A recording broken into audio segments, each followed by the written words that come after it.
Hey guys, it's me, 80s from Forward today, guys. I don't even know what to say because normally I try to be upbeat and optimistic and positive, but with this club, man, it is difficult to be optimistic and positive. And I could very easily turn this into a rant video. I very well easily could. However, I'm not going to be doing that because what I learned is that it's not going to change anything. And John Laporta, right here, you have to sack Koeman. This is too much. I mean, are you really going to sack Koeman when we're in danger of not qualifying for the Champions League? Because keep in mind, guys, that Koeman is staying. Koeman will be sacked if he does not get Champions League next season. Okay? And even this season is possible. Because I'm looking at this Rayo Vallecano team. And yes, they may not have the stats are definitely in favor of Barcelona. But I want you to look at this key stat right here that tells you the whole picture. 3 shots versus 1 on target. Barcelona's only shot on target was that penalty. And that was a pretty soft penalty. Pretty soft, I will be honest. And some would even say that shouldn't have been a penalty. You know? And you see how much that a certain player helped us so much last season. And not just last season, in general. And that is Lionel Messi. Lionel Messi, if he had played this match, probably would have saved us and get us 3 points. Probably would have. And I'm saying this right now, guys. Messi was papering over the cracks for Barcelona. And I think we took Messi for granted, and now we haven't really replaced Messi properly, and now you see how much we're struggling. We see how much of a struggle it is to get this team to play well, to get this team to be cohesive. And the problem with this team is that there's no identity. There is no structure to this team. And that I've been saying this for such a long time now, and it's almost as if I need to repeat myself. This team has no structure. There is no cohesive plan. There is no chemistry. This team has been reliant on individuals from the very start of the season. I don't think we have seen a great team performance from this team at all. And that's a shame because, as I said before, guys, when you don't have a plan and when you don't have a structure, it's difficult to really win stuff. It really is. And you're seeing how difficult it is for Barcelona to get results away from home against Rayo Vallecano. Because, with all due respect, Rayo Vallecano is a newly promoted team. They had just got promoted last season. And I said in my pre-match preview, this would be a very tough game. Very tough game. And I was correct. And Rayo Vallecano, they proved their value. They showed up when it really mattered. And now they picked up 5 wins at home. They haven't yet to lose at home.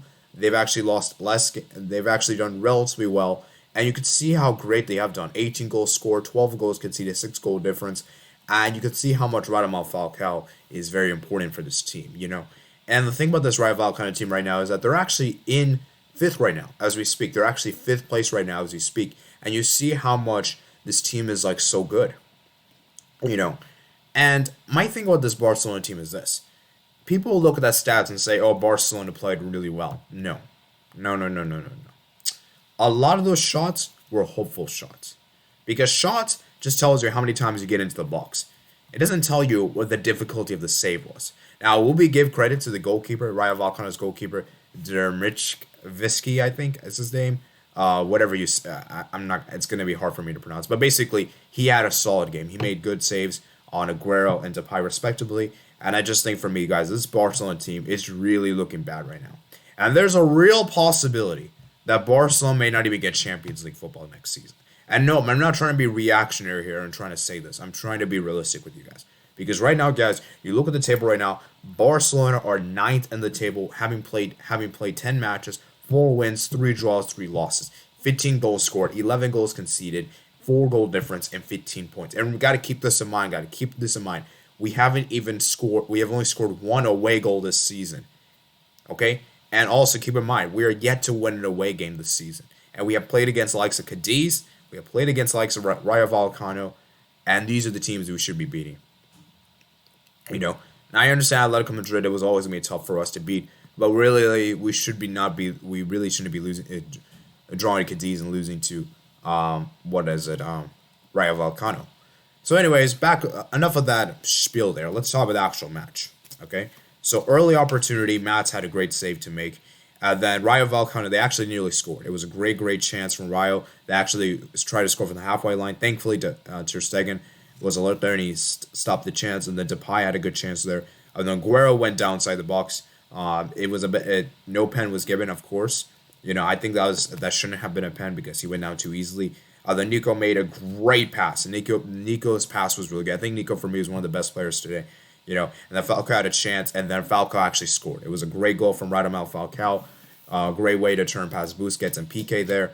And it's a great goal. It's a great goal indeed. And Radamel Falcao, you see how important he is. And also, there is a pre-match insights. Let's go look at the insights real quickly because I didn't talk to you guys about this. So Barcelona won the last 13 games against Rayo Vallecano. Scoring average of 4.3 games. Wow, longest record of consecutive wins. Rayo Vallecano just won 60.7% of the home games against Barcelona La Liga.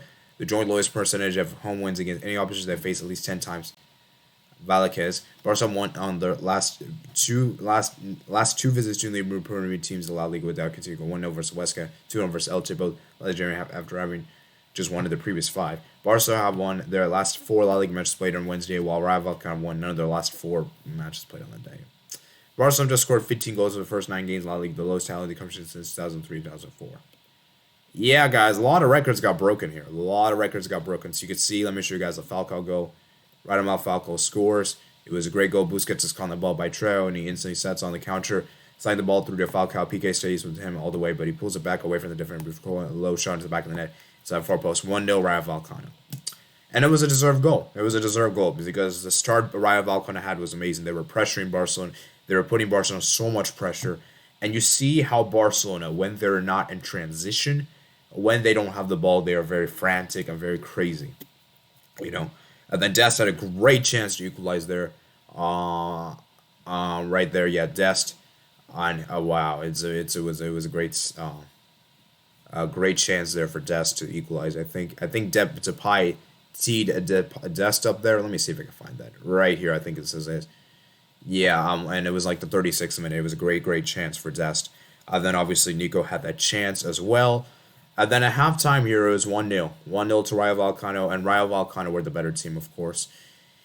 Second half, it was more or less the same. Second half, not much change. Koeman didn't make any substitutions, which makes me really frustrated. Like, why didn't you make any substitutions? Continue had a good chance. Pique got a yellow card, and then Barcelona got a penalty. Actually, before we talk about that, Roberto came off and Demir came on, which I thought was an interesting change. The Pique got a yellow card there, and then penalty for Barcelona. Now, this was a bit of a soft penalty, I will be honest. It's a bit of a soft penalty, and that Depay just about goes down, tucks his shirt. Yeah, I mean, basically, he grabbed his shirt, and he just went down. He just went down, Some would say it's a bit of a soft one. I will agree it's a bit of a soft one. And, of course, Depay, he missed his penalty. It was a great save for Dermishevi, who made actually a double save to prevent Depay. Then Luke, man, Aguero had a chance saved. He thought it was offside, and he still went for it, and it was still saved. Gavi comes on for Coutinho. Luke de Jong comes on for Nico Gonzalez. And at this point, I'm like, Luke de Jong, are you kidding me, Koeman? I'm sorry, man. Luke de Jong isn't going to do anything for us. And he had a great chance to score there, and the keeper was off the net, and he still somehow misses it. I mean, Luke de Jong, you are just simply trash.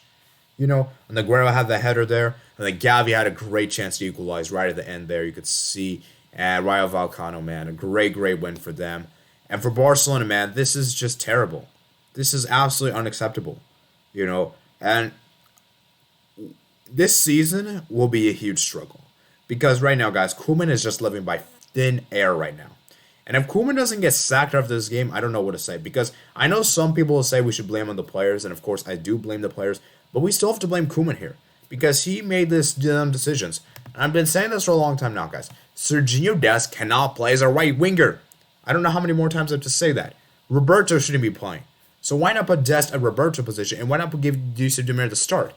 I can understand the midfield. Busquets, Coutinho, Nico Gonzalez. Fair enough. Jordi Alba Garcia. It's just these dumb changes Koeman keeps doing. And he keeps bringing on these players in desperation. Why does Ricky Puig need to do to get selected? It's almost as if Ricky Puig just cannot play. And Koeman, you have an agenda against him. Because Ricky Puig, for me, he could have maybe made a difference. I don't know if he would have won the game with Ricky Puig. Probably not, just given how we played. But you could see how much Koeman's agenda is coming into this. And it seems like Koeman has an agenda with Ricky Puig and Yusuf Demir.